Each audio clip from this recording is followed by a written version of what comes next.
Okay, thank you, Mr. to this online webinar. And thanks for Petroleum Engineers Association to host me this day to introduce Petroleum Economics and Agreements webinar for you. So what I'm going to do is I am going to present some slides about Petroleum Economics and Agreement. So the agenda today will be oil industry overview. Then we will go through petroleum economics brief. Then we will talk about cash flow analysis and some ideas about reserve estimation and classification. Then we will introduce E&B agreement, and finally we will end up with some economic indicator and risk analysis. So what is economics all about? It's all about answering this question. Is it fair price for investment? There are three facts today about oil industry. We have first, oil price is about $63 per barrel. We have today world oil production is around 100 million barrel per day production. And the global investment in upstream sector is around $300 billion per barrel. So to answer this question, we should know a lot of things that we need to build our economic model. So we will go through the agenda today. So the first part, we'll talk about petroleum industry overview. So what is oil industry composed of? It's composed of three major sectors. The first sector is upstream and midstream and downstream. Upstream sector is mainly E&B companies, which is exploration and production companies. However, they invest their money to extract oil and produce it. Then we have midstream sector, which is the transportation and the storage sector. And finally, we have downstream sector, which produces the end product, such as jet fuel or gasoline, to the end consumer. We run our business. We have players in our in oil industry. First one is the oil companies like super major and major. Super major and major are huge companies like ExxonMobil, Chevron, Eni, BP, Shell, Total, ConocoPhillips. They invest in upstream and downstream and midstream.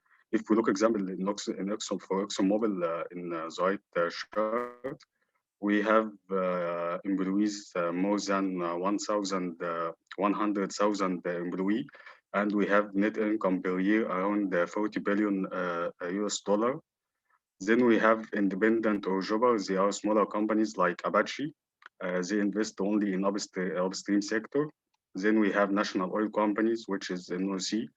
They are governmental companies. They invest their money in oil extraction and production. Example for that, EGPC in Egypt. Then we have government-sponsored enterprise, which are private company, but their stocks, the majority of stocks are owned by the government. Example for that, Petrobras in Brazil. Then we have integrated service companies like Schlumberger, Halliburton, Baker, which provide services like wireline logging stimulation. Then we have a specialized service company like drilling company. They own rigs they are contractor for rigs. Then we have refineries, and we have petrochemical companies which produces plastics from raw material oil. Then we have the transportation and marketing company. All of these are running a business in oil industry. So to understand the oil industry as a business, we will go through some statistics. The first one will be about global investment in oil and gas upstream from 2010 to 2020. So we have investment for upstream only. We talk about $500 billion in 2010, and we reach a peak in investment. We reached about $800 billion in investment. Then we decreasing investment and reach in 2020, we talk about $328 billion. As we see, we have increasing in investment and then decreasing. This should be corresponding to increasing in oil price in this period, and then decreasing in oil price in this period. Second slide, we will talk about the percentage of exploration in upstream investment. This graph show how much we invest in exploration only. So if we look at 2010, we almost spend 20% in from the upstream investment in exploration only. We produces around, we explore more than 50 billion oil equivalent, half of them for gas and half of them for oil. And as we see from 2010 and 2020, the share of percentage of exploration decreased as we progress in time. Then we look about global oil production and reserve estimation. This graph show oil production and consumption in red and in green, and reserve in the blue line. We read the production and consumption from left y-axis. We by now we reach around 100 million stock tank barrel per day production and consumption, and the reserve we read it from the right y-axis. We reach now 1,700 billion barrel as a reserve. And as we see, as the time progresses, we increase production and consumption, and we add more reserve. For gas, it's the same story. Production and consumption are in green and in red. For reserve in blue line, and again production and consumption from left y-axis. We reach now production and consumption around 400 BCF per day, and we have a reserve for gas around 7,000 TCF as a global reserve. We have this information from two major authorities, BB and IEA, which is International Energy Authorities. They collect the data and they publish them for the public. This is a slide for proved oil reserve. In 1999, we have a reserve around 1,200,000 million barrel, and the majority of the reserve is found in Middle East. Then we talk about 18% in North America. And as we time progress, 2009, we add more reserve and we reach around 1,500 billion barrel. And again, the majority of the reserve in Middle East and North America. And as we progress to 2019, we have around 1,700 billion barrel, and the majority of the reserve again in Middle East and North America. And as we see from 1999 to 2019, we add more than 1,400 billion barrel in just 20 years. What about the oil prices? This graph shows us historical oil prices from 1861 till now. As we see, we have two lines, one in light green and one in dark green. The right one is called real oil prices, and the dark one is called the nominal or money of the day.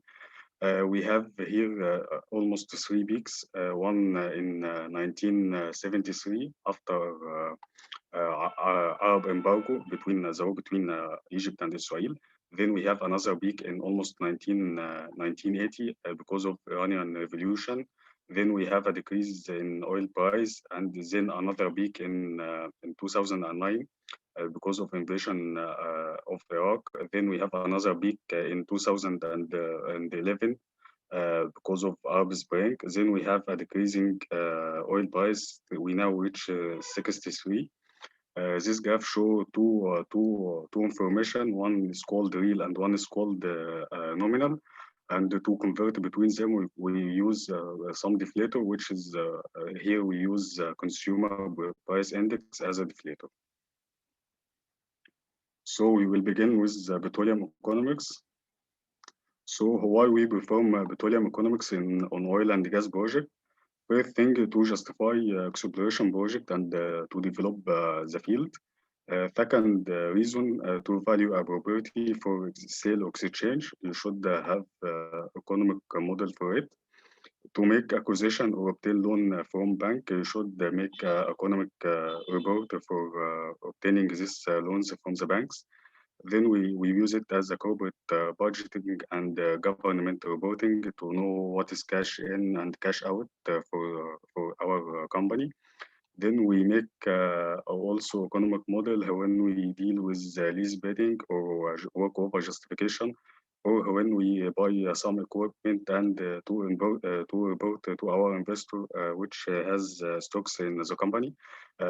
We should make economic model for them. So this is the cost time cycle for any exploration project in oil field. We have three phases in lifetime of every project. We have the exploration phase, then we have appraisal phase, and we have development phase. In exploration phase, the first step the company make is to negotiate a production permit with the government. And as we see, this may take over 1 year. Then we have award of this permit, and the contractor pay what is called signature bonus to the government. This may around 6 months, and the cost will be around $1 billion for signature bonus. Then the exploration begin with two steps: seismic exploration and exploration drilling.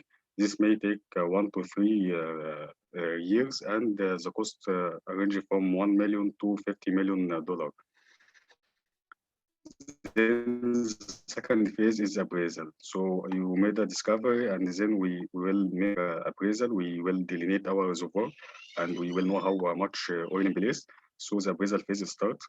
Takes around 1 to 2 years, and another cost around $100 million.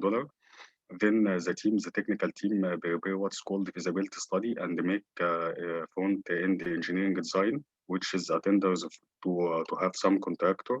This step take from 0 to 2 years and cost from $2 to $50 million. Then the final step in appraisal is called secure government approval for field development. This takes around 6 months and another signature bonus paid in this step. Then we go to development phase where we have a contract now. We finished the tenders and now we have a contract. And then we begin to install facilities and drill more development wells. And we begin to put our wells on production. This is development phase may take around from 4 months to 2 years. And we have an extra cost for development phase. So in any project, we have exploration phase and appraisal and development, and we may take from 4 to 10 years in exploration and appraisal phase, and we may have some few millions to $1 billion as the cost of this two stage. So in oil and gas industry, we have what's called unique trends. In exploration phase, you always pay money, so you always have a negative cash flow, which is in green color. So we have a negative cash flow. Then in appraisal, you drill more wells, so you have another negative cash flow.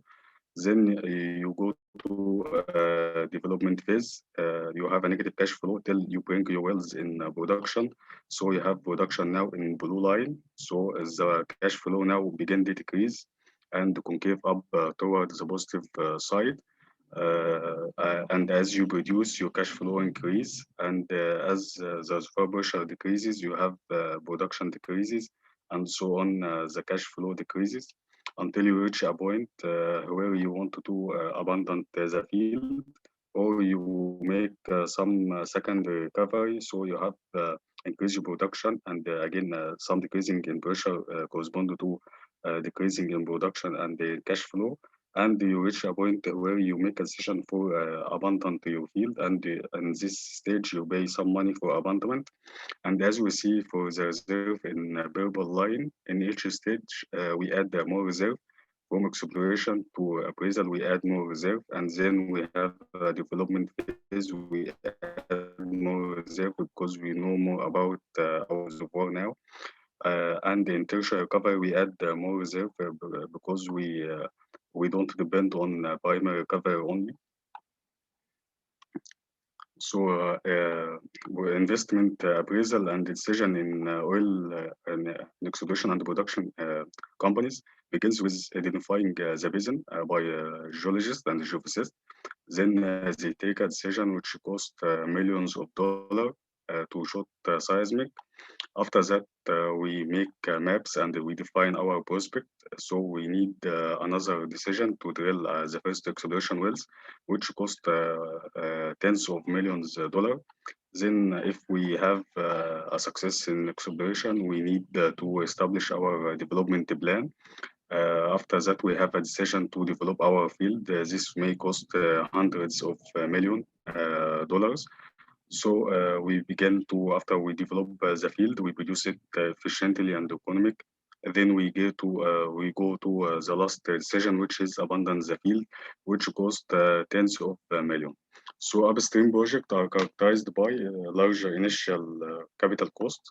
As we said, we can invest $1 billion until now we don't have any oil. We have a high rate of capital investment throughout asset life. In any time during the asset life, we spend a lot of money. We have long payback period, which is when the time needed to recover all investment by production. And this may take 7 years to 10 years in larger project. We have a high risk and uncertainty due to the available data, geologic data and engineering data. We have a complex project. We have multiple stages with differable decision points, and we depend finally on the volatile price, which we don't have a constant price for oil and gas. So upstream oil and gas companies are characterized by they are large portfolio of project available at any time for investment. As the constraint they have finite technical resources and skills, or they have finite time to perform the commitment they have. And finally, they have finite financial resources and frequent budget constraint, because always they have two sources of budget from loans or from selling some shares to the public. So the conclusion of oil industry over the last 30 years, the oil industry is characterized by volatility, as we see from this graph. We have recessions and we have a boom, and we don't have any stabilized oil price. Demand increase because they want to buy oil when it lower price. Due to that, we have oil and gas prices increases. Then we have E&P share price increase, and the activities increase, and the drilling also increases until we again reach a recession. Oil and gas prices decreases, and again activities increases. So for how long these cycles could be repeated, it depends on a lot of things, like as we see from the historical oil price, geopolitical events affected mainly the oil price. So how to constrain this when we dealing with economic model? We deal with that with what is called the boundary scenario. And as we see here, this is the historical data. We have a recession and we have booms. We have a recession and we have booms. So to bound that, we have what's called the boundary scenario. We made it by sensitivity analysis and simulation analysis. We put two scenarios. One correspond to the worst case, and one is optimistic for the optimistic case. We usually do that by sensitivity analysis and Monte Carlo technique. So sometimes we hear about delay in project due to any event like costs increase or something like that. So what is the effect of the cost of delay? As we see, this is the cash flow, this is the exploration, and then appraisal development.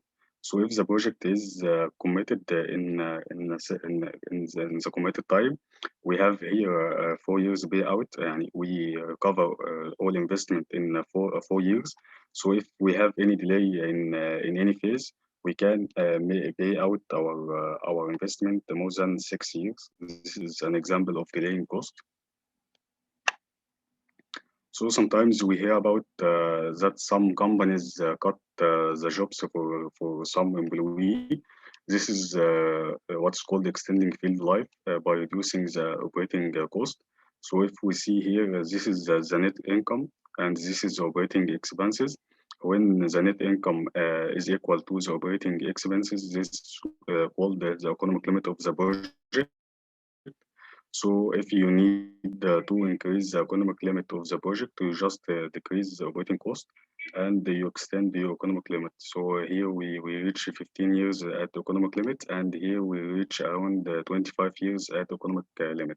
This can be done by reducing operating costs like overheads, new technology.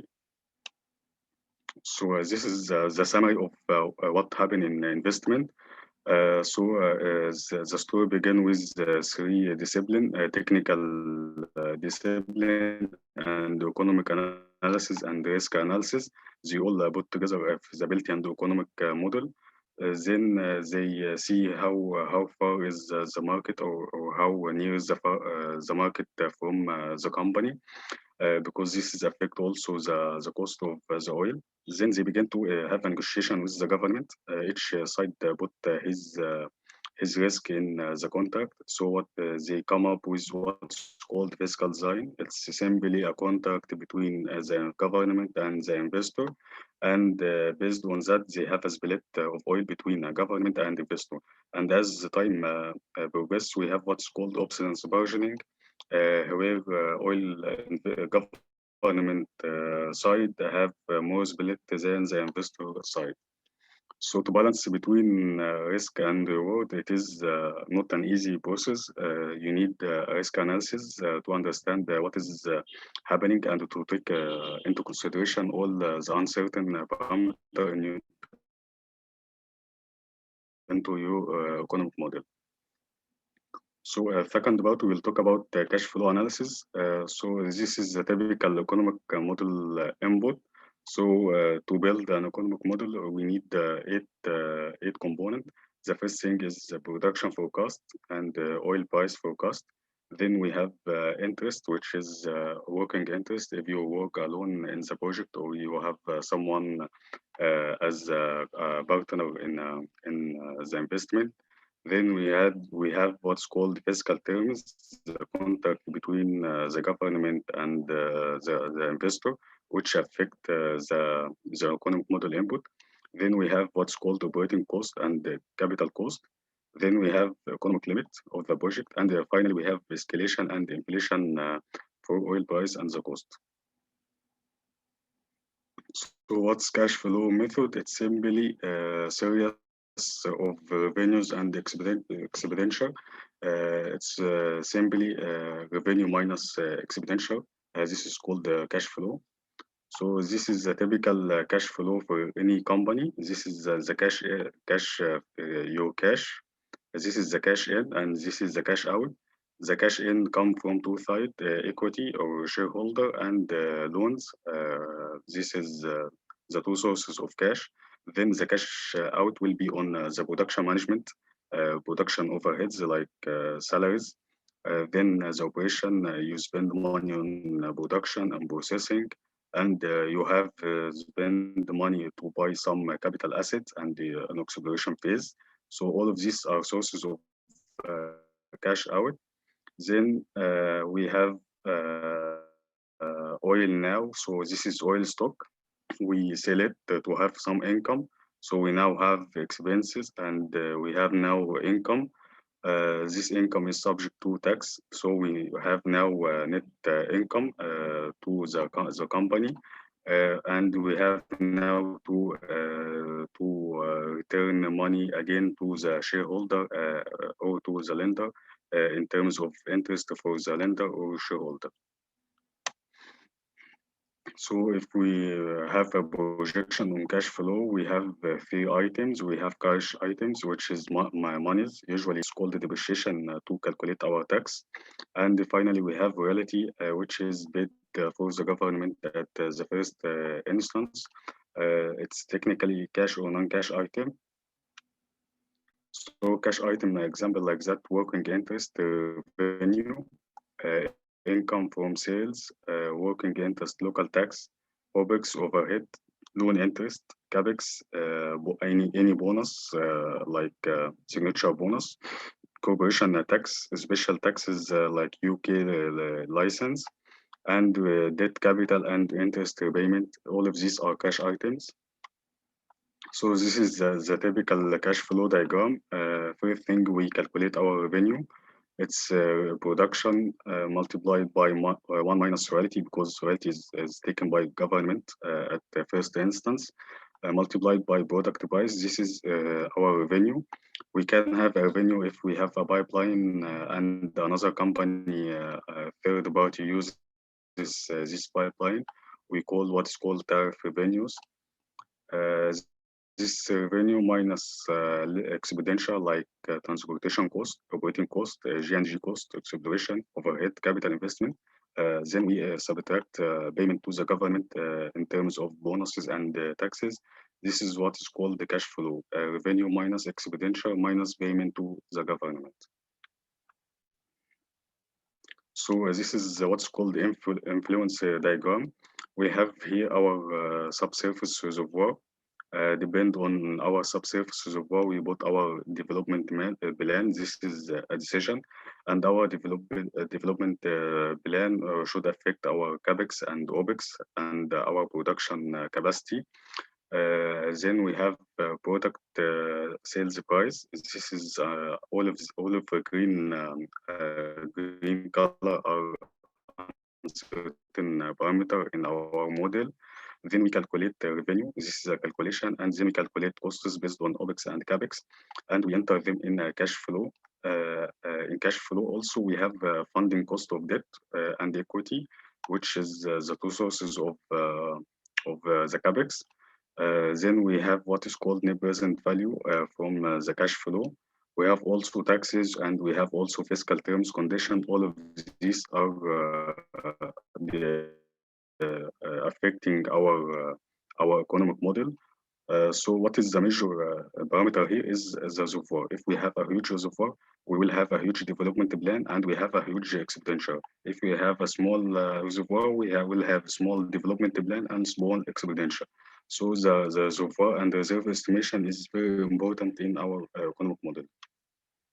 So we will begin with the reserve definition now. So what is the reserve? It's quantities of crude oil and condensate and natural gas associated to be anticipated to be commercially recoverable under the economic condition and operating practice and under current government regulation. So reserve estimates are based on the interpretation of geologic and engineering data at the time of the estimate. So here we have what is called the iceberg diagram.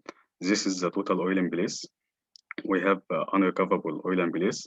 Then we have technical recoverable oil in place, and then we have economic recoverable resource. Then we have what's called the proved and probable reserve. And finally, at the iceberg, we have producing developed reserve. This is what we enter into our economic model to reduce the uncertainty. Each line between these categories affected by oil and gas prices and the cost to extract the oil, and in line between the unrecoverable and the technical and the economic is depend on the technology at the time of the estimate of the reserve. So we have two categories of petroleum. We have the non-conventional and the conventional. Non-conventional, this include oil shales and gas hydrate. Then we have tar sand and coalbed methane and the shale gas, tight gas sand. We have ultra heavy oil, API less than 10, and bitumen. This is all all non-conventional reservoir, which we expect that the cost to lift them are very high. So when we're dealing with these items in economic model, we should have a cost higher than the conventional side. In conventional side, we have heavy crude oil, natural gas, NGL, and crude oil, which has the API greater than 22. They have less cost. And for that, we have to distinguish between conventional and unconventional resources. So petroleum reserve classification, we classify our reserve based on how much confidence in our reserve estimation. So if we are confident by 90%, we called it proved reserve, and we give it a symbol 1B. If we are confident by 50%, we called it probable reserve, and we have 2B reserve, which is proved and probable.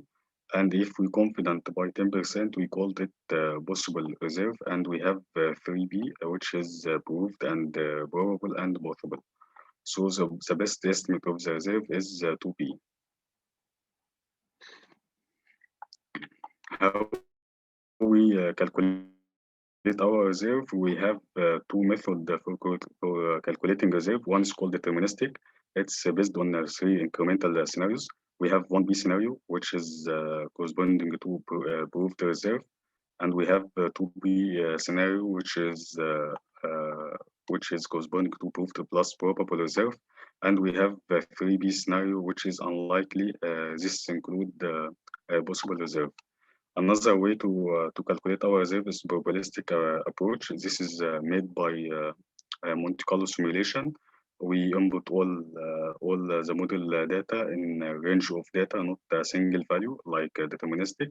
And based on this range, we have this diagram, cumulative probability curve.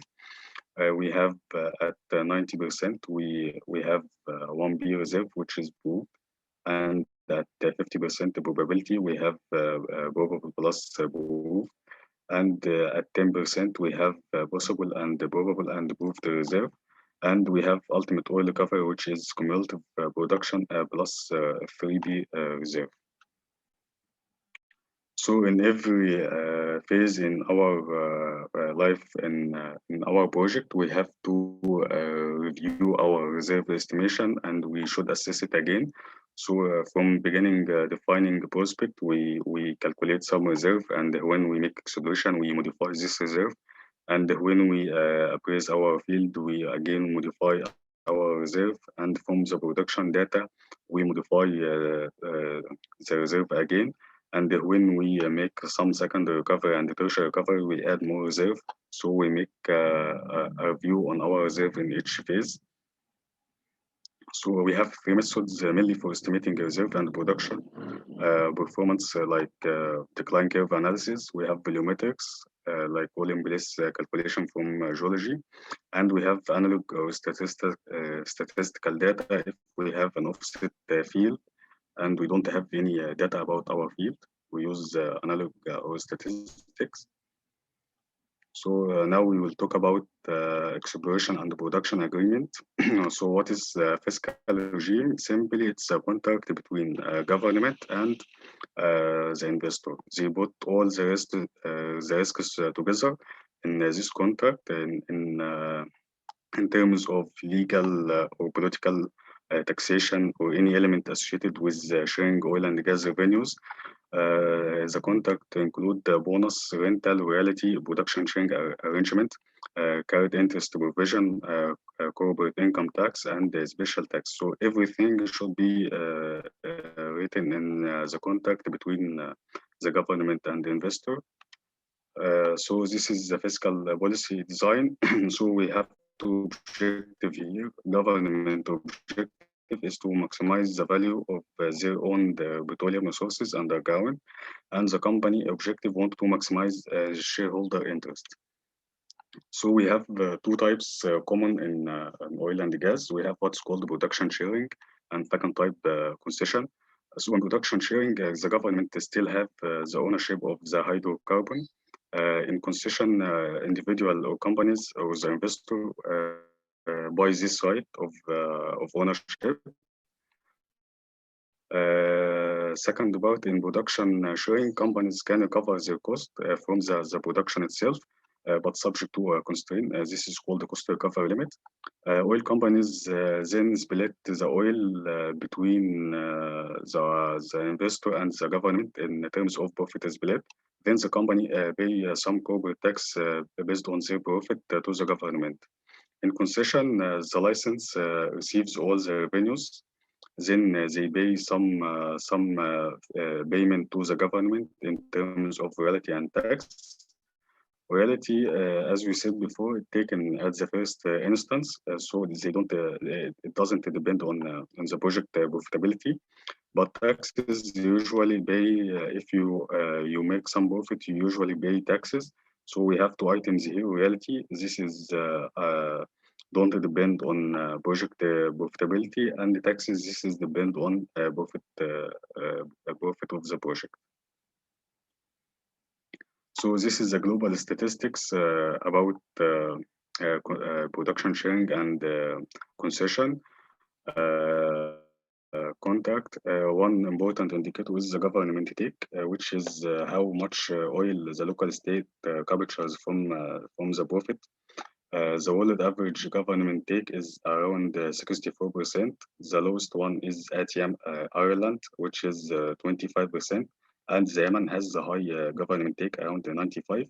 Most of government take are between 40 and 65% worldwide. For oil company, and they depend on indicator like NPV or internal rate of return to make to know how they take from the project. This is comparative analysis between the four types of contract. We have four types: concession and production sharing, joint venture, and pure service contract.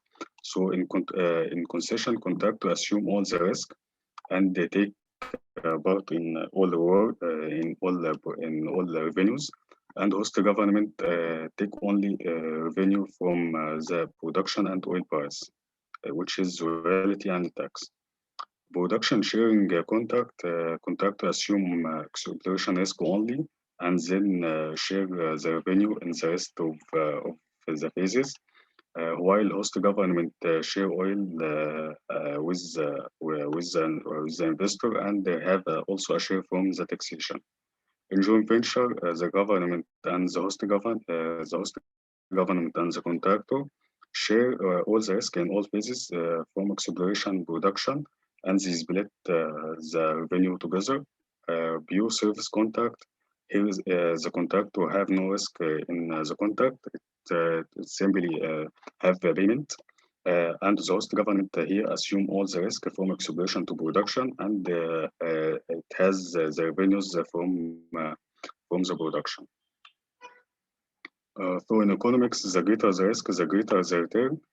So we expect that concession or royalty and tax contract is the contract where more is incentive for the investor, because in this contract he assume all the risk, so he will gain more money.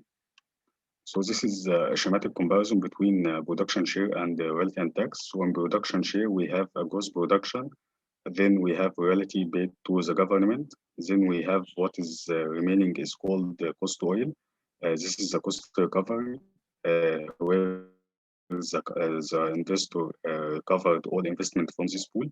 Then we have what's called the profit oil. This gross revenue minus royalty minus cost oil. The remaining is called the profit oil. Then we have a split between host government and contractor, and based on contractor revenue, we pay taxes to the government. In royalty and tax, it's simple schematic. We have gross revenue. The investor paid at first instant royalty to the government. Then we have net production of royalty.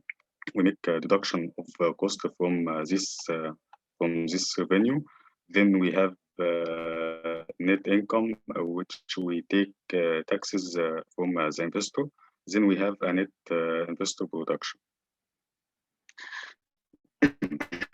So the final part, we will talk about the economic indicator and risk. So we have what's called the undiscounted economic indicator.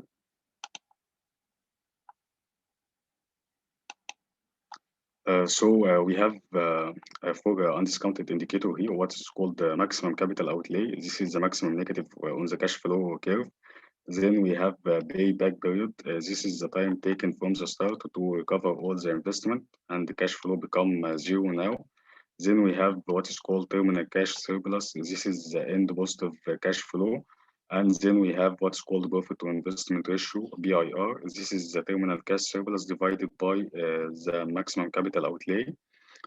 And we have another parameter called cost to find or cost to develop, which is usually the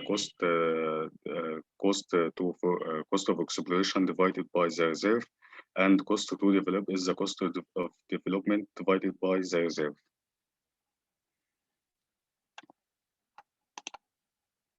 We have another group called discounted parameter. This is include the three parameter: net present value and net present value index, and internal rate of return. So the net present is simply the cumulative cash flow discounted back to the first year. This is the net present value. And this is the relation between net present value and discount rate. And as we see, this is the undiscounted cash flow. As we apply discount rate, the net present value decreases. So this value at 10% discount rate will become $300 million. And on the cash flow, this is undiscounted cash flow. If you apply discount, it decreases to this value. And if you apply more discount, it decreases more. So the second parameter is called rate of return, ROR. So this is the single discount rate where your net present value is equal to zero. For a successful project, the discount rate or cost of capital should be greater than IRR. Then we have net present value index. This is the discounted. This is the ratio between discounted terminal cash surplus divided by the discounted maximum capital outlay. This will give us net present value index. Then we have what's called discounted return on investment. This is the net present value divided by the present value of the capital plus overheads. So the last part we'll talk about risk. What is risk?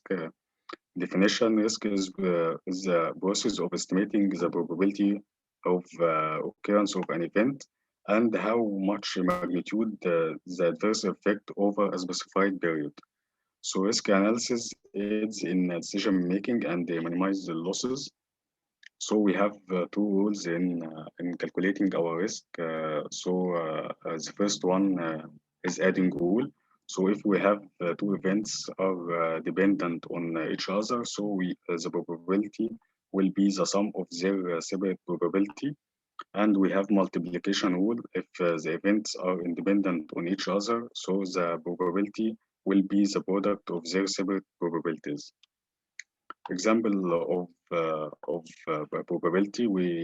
This is an example of chance of finding hydrocarbons. This is just the geologic risk. So the first part in geologic risk is the reservoir. We have reservoir presence and quality. They have a risk in the reservoir quality around 70%, and we have a communication with source rock around 80% risk. So these events are independent on each other. So we must just multiply them. So we have now the probability for again the same for the trap and again the same for source rock. All of these items are independent on each other. So we just multiply them to have how much exploration risk is. So multiply 0.56 multiplied by 0.42 multiplied by 0.9. So we have 0.21. This is the chance of success to find the exploration target. So aspects of economic risk factor, we have technological risk, like problems happened in drilling and well path and flow rate performance. This is all technological risk. We have risk in oil and gas price. We have risk in project overrun due to delays that may happen. We have a political risk like civil war or any political disruption happen. This may affect our project. We have last thing in fiscal risk while government introducing a new tax or changing the cost recovery mechanism. So how we mitigate the risk in our model, we make it by what's called the sensitivity analysis, and we show them in a spider diagram or tornado diagram. Another way is expected value analysis, EV analysis. Third method is Monte Carlo simulation, and finally decision trees. And here is an example of a tornado diagram and how each parameter could affect our net present value. And again, another example of a spider diagram. And as we see, the parameter that has highest steep is the major factors that affect our model. And finally, decision tree example. This is how we could take a risk in every step in our development phase. So thank you for joining this presentation. And this we will talk about three methods. And we will talk about components of economic analysis, where the 8 components in each detail. Then we will go through time value and how we calculate the discount factor. Then we'll talk about cash flow in real and money of the day values. And we will learn about the economic indicator and how to handle risk in the model.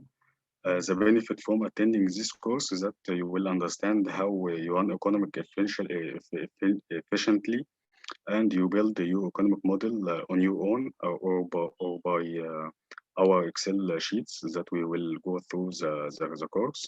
And we will deal with different types of agreements like concession, like production share agreement. We will know how to run a sensitivity analysis and how to rank and judge on your projects. So this is our syllabus of the course. And now we can share some Excel sheets.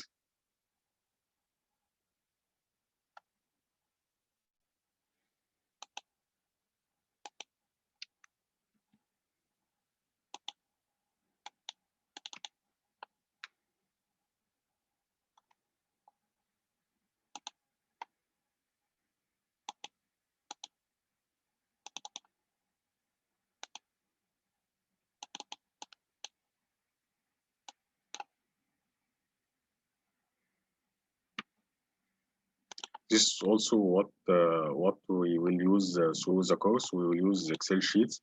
We will learn how to make production forecast. We make how to make a depreciation for tax calculation and how to make a tax calculation. And we will talk about cost recovery mechanism in detail in this Excel sheet. And also we will use an example of concession agreement, and we will know how to calculate this indicator undiscounted and discounted. And we will know how to run sensitivity analysis by Excel sheets. So thank you everybody for attending, and the mic is for yours, Mr. Nikhil.